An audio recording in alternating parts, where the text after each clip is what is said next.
నమస్తే, welcome to mega 9 TV. ప్రస్తుతం global మ్యాప్లో ఎక్కడ చూసినా యుద్ధ మేఘాలే. ముఖ్యంగా ఇరాన్, ఇజ్రాయెల్, అమెరికా టెన్షన్స్ కారణంగా హర్ముజ్ జలసంధి ఇప్పుడు ఒక డేంజరస్ రెడ్ జోన్గా మారిపోయింది. ప్రపంచ చమురు, గ్యాస్ సరఫరాలో అత్యంత కీలకమైన ఈ సముద్ర మార్గంలో అడుగు పెట్టాలంటేనే అగ్రరాజ్యాల వాణిజ్య నౌకలు సైతం వణికిపోతున్నాయి. ఏ క్షణాన్న ఏ మిసైల్ వచ్చి పడుతుందో, ఏ డ్రోన్ దాడి చేస్తుందో తెలియని భయంకరమైన పరిస్థితి. కానీ ఇలాంటి గడ్డు కాలంలో కూడా ప్రపంచ దేశాల ఇంటెలిజెన్స్ వర్గాల మైండ్ బ్లాక్ చేస్తూ మన భారత వాణిజ్య నౌక ఒకటి అత్యంత దర్జాగా సేఫ్గా ఈ హర్ముజ్ జలసంధిని దాటేసింది. అంతేకాదు ఆ నౌకలో ఏకంగా 46,000 మెట్రిక్ టన్నుల ఎల్పీజీ ఉంది. అసలు అమెరికా, ఇరాన్ టెన్షన్స్ మధ్య భారత నౌక ఈ రక్షణ వలయాన్ని ఎలా దాటింది? ఈ నెల 13న విశాఖపట్నం చేరుకున్న ఈ భారీ నౌక వెనుక ఉన్న ఇండియా మాస్టర్ ప్లాన్ ఏంటో ఇప్పుడు చూద్దాం.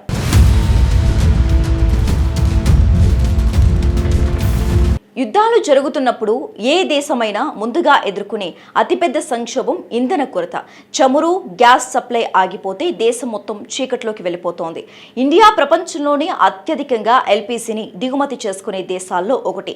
మన ఇళ్లల్లో వెలిగే ప్రతి గ్యాస్ స్టవ్ వెనుక సముద్రాలపై జరిగిన ఈ భారీ వాణిజ్యమే ఉంది. హర్ముజ్ జలసంధిని దాటిన ఈ నౌకలో దాదాపు 45,000 టన్నుల లిక్విఫైడ్ పెట్రోలియం గ్యాస్ ఉంది. ఇంత భారీ స్థాయిలో గ్యాస్ను యుద్ధ వాతావరణం నుంచి సురక్షితంగా బయటకు తీసుకురావటం అంటే మామూలు విషయం కాదు.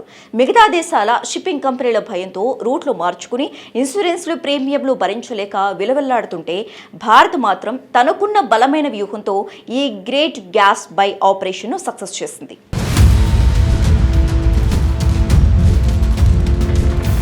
మన భారతదేశానికి చెందిన ఈ సర్వశక్తి నౌక ప్రస్తుతం లారక్ ఐలాండ్ను దాటి ఒమన్ గల్ఫ్ వైపు ప్రయాణిస్తోంది. ఇరాన్, అమెరికా మధ్య ఉద్రిక్తతల నేపథ్యంలో ఇరాన్ సూచించిన సురక్షిత మార్గంలోని ఈ నౌక ప్రయాణిస్తున్నట్లు సమాచారం. ఈ నౌకలో దాదాపు 46,313 మెట్రిక్ టన్నుల ఎల్పీజీ ఉన్నట్లు తెలుస్తోంది. ఈ నౌక ఈ నెల 13వ తేదీ నాటికి విశాఖ తీరానికి చేరుకుంటుందని అధికారులు అంచనా వేస్తున్నారు. ఇరాన్, అమెరికా మధ్య చర్చలు విఫలం కావడంతో హర్ముజ్ పై అమెరికా దిగ్బంధనం విధించిన తరువాత భారత్కు చేరుకుంటున్న తొలి ఎల్పీజీ నౌక ఇదే. ఇక ఈ నౌకలో 46,313 మెట్రిక్ టన్నుల ఎల్పీజీ మాత్రమే కాదు, మొత్తం 20 మంది సిబ్బంది ఉన్నారు. వారిలో 18 మంది భారతీయులేనని సమాచారం. ఈ ఎల్పీజీని భారత్లోని ప్రభుత్వ రంగ సంస్థ అయిన ఇండియన్ ఆయిల్ కార్పొరేషన్ కొనుగోలు చేసినట్లు సమాచారం. అయితే ఈ విషయాన్ని కంపెనీ ఇప్పటి వరకు కన్ఫర్మ్ చేయలేదు.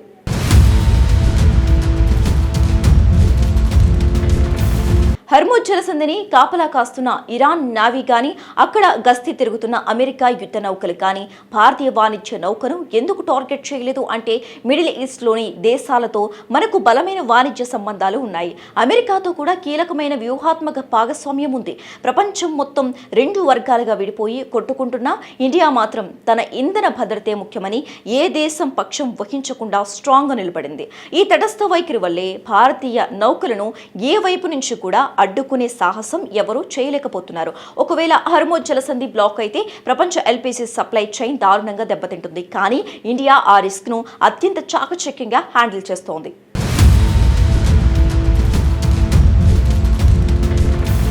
కత్తి మీద సాము లాంటి ఈ ప్రయాణాన్ని పూర్తి చేసుకుని ఈ భారీ నౌక విశాఖ తీరానికి చేరుకోవడం కేవలం ఒక లాజిస్టిక్ విజయం మాత్రమే కాదు, ఇది ద్రవ్యోల్బణాన్ని కంట్రోల్ చేసే ఒక అద్భుతమైన ఎకనామిక్ మూవ్.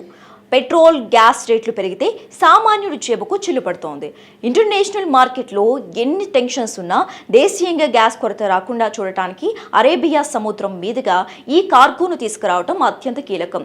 ఇది దేశీయ ఇంధన నిల్వలను పెంచి ధరలు స్థిరంగా ఉండేలా చేస్తోంది. ఒకవైపు ప్రపంచం మొత్తం భయంతో వణికిపోతున్న హర్ముజ్ జలసంధిని అత్యంత దర్జాగా దాటి భారీ ఎల్పీజీ కార్గోతో విశాఖ తీరానికి చేరుకోనుంది మన భారత నౌక.